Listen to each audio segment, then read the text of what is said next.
അപ്പോൾ ഹായ്, രാവിലെ നമുക്ക് ഒരാളെ കാണിച്ചു തരാം. നമ്മൾ ആദ്യമായിട്ടാണ് ഇവന്മാരെ ഇൻട്രൊഡ്യൂസ് ചെയ്യുന്ന നമ്മുടെ കയ്യിൽ കേട്ടോ. അപ്പോൾ ഇത് സോർട്ടൈലിൻ്റെ തന്നെ ആൽബിനോ ടൈപ്പാണ്.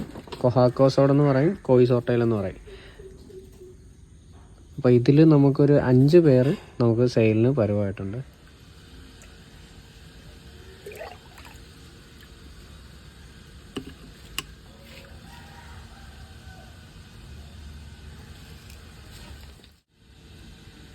ഇതൊരു മെയിലാണേ.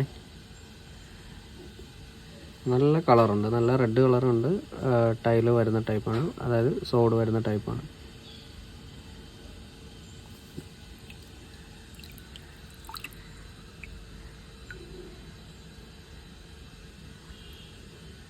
അപ്പോൾ ഇതിൽ നിന്നൊരു 5 പേര് മാത്രമേ ഇപ്പോൾ നമ്മൾ കൊടുക്കുന്നുള്ളൂ. അപ്പോൾ ഇതിൽ നിന്ന് തന്നെ നമുക്ക് ബ്രൂഡ് കുറച്ച് സെറ്റ് ചെയ്യാനുണ്ട്. നമ്മുടെ ബ്രോഡ് സ്റ്റോക്ക് ഒരുപാടില്ല.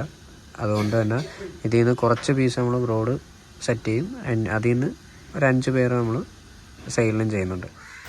അപ്പോൾ ഇതാണ് കേട്ടോ നമ്മുടെ ആൽബിനോ കോയി സോർട്ടൈൽ, അല്ലെങ്കിൽ കൊഹാക്കു സോഡ് എന്ന് പറയുന്നത്. അപ്പോൾ കുറച്ച് വെയിറ്റ് ചെയ്ത് എടുത്തൊരു ഐറ്റം തന്നെയാണിത്. ഗ്രോത്തിൻ്റെ കാര്യത്തിൽ എപ്പോഴും നോർമൽ സോണിനെക്കാട്ടിയും കുറച്ചും കൂടെ ടൈം വേണം കേട്ടോ നമ്മുടെ ആൽബിനോ ടൈപ്പിന്. അപ്പോൾ അതുകൊണ്ടാണ് കുറച്ച് വെയിറ്റ് ചെയ്തതെന്ന് പറഞ്ഞത്. എന്തായാലും കുറച്ച് വെയിറ്റ് ചെയ്താലും നമ്മൾ ഹാപ്പിയാണ് കേട്ടോ. അത് കാണുമ്പോൾ നിങ്ങൾക്ക് മനസ്സിലാവും. അപ്പോൾ പിന്നെ ഇതിൻ്റെ റേറ്റ് പറഞ്ഞില്ലല്ലോ. അപ്പോൾ ഇവരുടെ റേറ്റ് വരുന്നതെന്ന് പറഞ്ഞാൽ പെയർ 150 രൂപയാണ്. നമ്മൾ ടോപ്പ് ക്വാളിറ്റി തന്നെയാണ് ചെയ്യുന്നത്, പ്രീമിയം ക്വാളിറ്റി തന്നെയാണ് ചെയ്യുന്നത്. ഒരു മിക്സും കാര്യങ്ങളും ഒന്നും വന്നിട്ടില്ല. ഈ ക്വാളിറ്റി തന്നെ നിങ്ങൾക്ക് ബ്രീഡ് ചെയ്യുമ്പോൾ കിട്ടും. അപ്പോൾ ഓക്കെ, ബൈ.